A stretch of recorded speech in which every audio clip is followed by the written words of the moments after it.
Hey friends, I'm Amy, and today we're celebrating summer, which for me has everything to do with peaches. White peaches, yellow peaches, millions of peaches. I love them all, and I especially love to cook with them. So today we're making peach tartlets with some yellow peaches. These are light and fresh and delicious, and this recipe is the easiest of the easy recipes. It's also one of those recipes that looks and tastes like you spent forever making it, but you actually only spent about 45 minutes, including the baking time. So let's get cooking. Start by preheating the oven to 400 degrees and make sure the rack is in the middle position. Then line a baking sheet with parchment paper and set it to the side. So we need 1 sheet of puff pastry, and I'm using store-bought pastry this time. You can make light, ultra-layered, flaky puff pastry at home, but it takes several hours of folding and chilling to get those layers. It's one of the things I don't normally make from scratch unless I really want to, and I have several hours of nothing else to do except watch Lord of the Rings or Titanic or something. Okay, so anyway, take the sheet of puff pastry and gently lay it out flat on a cutting board. Cut the pastry square into 9 roughly equal smaller squares. And they don't have to be exact, but we do want to try and get them as square as we can so the peach slices fit on them. Then move the squares to the parchment lined baking sheet.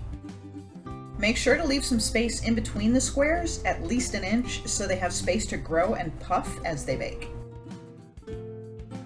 Next, crack 1 egg into a small container and whisk it up really well. This is going to be our egg wash for later, so when the egg is beaten up like you're making scrambled eggs, set this to the side with a pastry brush or one of the silicone brushes. Now for our peaches, and we need about 1/2 pound of peach slices, or enough for each tartlet to have anywhere from 3 to 5 peach slices on it. You can use canned peaches for this, but they would need to be drained very well, and even then, they will still make the tartlets a little soggy. So I would recommend 2 to 3 fresh, ripe peaches. Remove the pits and slice the peaches into relatively thin slices, about 1/3 of an inch thick. You can go a little thicker if you want to, but I would recommend staying below 1/2 inch because they may not cook through fully if they're too thick. When all the peaches are sliced, place them in a large mixing bowl and add 2 tablespoons of sugar, 1 tablespoon of all-purpose flour, 1/4 teaspoon of ground cinnamon, and 1/4 teaspoon of vanilla extract.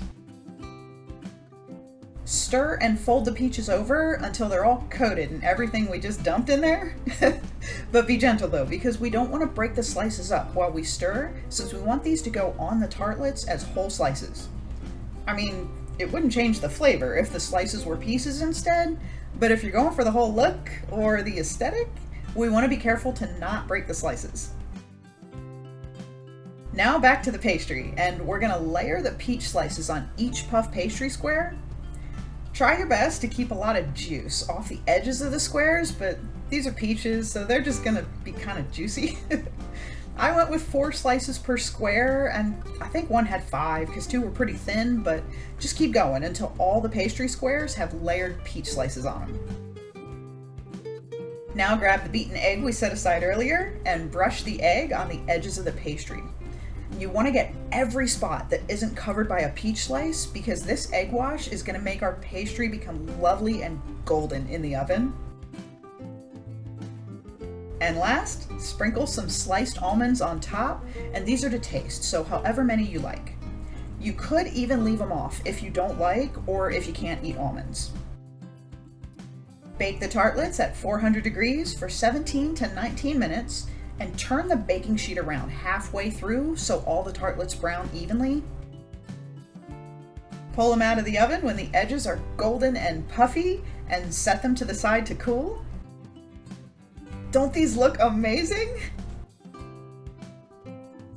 Okay, while the tartlets cool, let's whip up a little glaze for them. In a small bowl, add 1/2 cup of powdered sugar and 1/2 teaspoon of vanilla extract. We also need up to a tablespoon of milk, but we want to add this in smaller amounts just until we get a drizzly consistency. I added about a half tablespoon and stirred while adding little bits more until I was happy with the consistency, and that's our glaze. When the tartlets are cooled, and they don't need to be 100% cooled, just not freshly hot from the oven, maybe 10 to 15 minutes cooled, drizzle the glaze over the tartlets so they look cute and fancy. I went diagonally across the peaches, and don't they just look adorable?